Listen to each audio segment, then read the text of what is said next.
ഇസ്ലാമിക തീവ്രവാദികളുടെ തുടർച്ചയായുള്ള ആക്രമണം മൂലം വിദ്യാഭ്യാസം തുടരാൻ കഴിയാതെ ബുദ്ധിമുട്ടിലായിരിക്കുകയാണ് ഡെമോക്രാറ്റിക് റിപ്പബ്ലിക് ഓഫ് കോങ്കോയിലെ 30,000-ലധികം കുട്ടികൾ.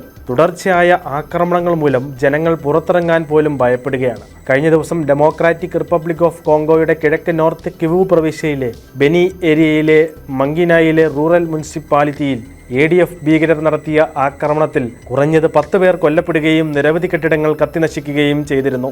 ഏപ്രിൽ 3-ന് ആക്രമണകാരികൾ നശിപ്പിച്ച കെട്ടിടങ്ങളിൽ ഭാഗികമായി അഗ്നിക്കിരയായ പ്രാദേശിക ആരോഗ്യ കേന്ദ്രവും 1 ഡസനോളം വീടുകളും വാണിജ്യ കെട്ടിടങ്ങളും ഉൾപ്പെടുന്നു. അലൈഡ് ഡെമോക്രാറ്റിക് ഫോഴ്സ് ഒരു ഉഗാണ്ടൻ വിമത ഗ്രൂപ്പാണ്. അത് വടക്കൻ കിവുവിലും ഇറ്റൂരിയയിലും വളരെ കാലമായി തുടരുകയും അവിടുത്തെ പ്രാദേശിക ജനങ്ങളെ ഭയപ്പെടുത്തുകയും ചെയ്യുന്നു.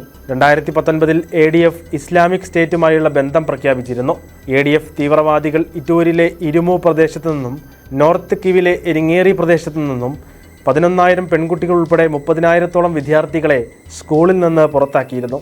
സ്കൂൾ ഇൻസ്പെക്ടർമാരുടെ ഒരു സംഘം അടുത്തിടെ നടത്തിയ അന്വേഷണത്തിൽ ഈ പ്രദേശങ്ങളിലെ 79 പ്രൈമറി സെക്കൻഡറി സ്കൂളുകൾ സുരക്ഷിതമല്ലാത്ത സാഹചര്യം കാരണം അടച്ചുപൂട്ടി. സ്കൂൾ കെട്ടിടങ്ങളിൽ ചിലത് കലാപകാരികൾ അഗ്നിക്കിരയാക്കി. ഈ സാഹചര്യത്തിൽ വിദ്യാഭ്യാസം എങ്ങനെ മുന്നോട്ട് കൊണ്ടുപോകുമെന്ന ആശങ്കയിലാണ് വിദ്യാർത്ഥികൾ.